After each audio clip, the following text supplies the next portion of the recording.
அண்மையில் குழந்தைகளிடம் தொலைபேசியில் பேசிய முதலமைச்சர் அரசு உதவிகளை வழங்கும் என்று உறுதியளித்திருந்தார். இந்த நிலையில் தாய் வசந்தி 2017 உயிரிழந்த நிலையில் தந்தை கமலக்கண்ணன் உடல்நலக்குறைவால் உயிரிழந்தார். கூடுதல் விவரங்களோடு செய்தியாளர் கண்ணன் நம்மோடு இணைந்திருக்கிறார். விவரங்கள் கண்ணன். கள்ளக்குறிச்சி மாவட்டத்தை சேர்ந்த தாய் தந்தையை மற்றும் இணைந்த 3 குழந்தைகளுக்கு பல்வேறு நிதி உதவிகளை தமிழ்நாடு முதலமைச்சர் மு.க. ஸ்டாலின் இன்றைய தினம் இந்த தலைமைச் செயலகத்தில் வழங்கியுள்ளார்.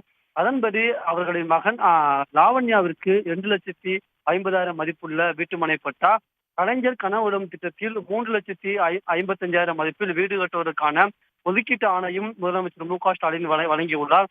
மேலும் கணினி உதவியாளர் பணியிடத்திற்கான பணி நியமன ஆணையும் முதலமைச்சர் மு.க. ஸ்டாலின் வழங்கியுள்ளார். மகள் ரசிகா மற்றும் மகள் செல்வன் அப்னேஸ் ஆகியோருக்கு அன்பு கரங்கள் திட்டத்தின் கீழ் மாதம் 2,000 ரூபாய் நிதி உதவி பெறுவதற்கான ஆணைகள் மற்றும் செல்வி அதாவது மகள் ரீனாவிற்கு திறன் அழகுக்கலை பயிற்சிவதற்கான ஒரு 6,000 ரூபாய் உதவித்தொகையும் தமிழ்நாடு முதலமைச்சர் மு.க. ஸ்டாலின் இந்த தினம் சென்னை தலைமைச் செயலகத்திலிருந்து இந்த பல்வேறு இந்த உதவிகளையும் அந்த 4 குழந்தைகளுக்கும் முதலமைச்சர் மு.க. ஸ்டாலின் வழங்கினார்.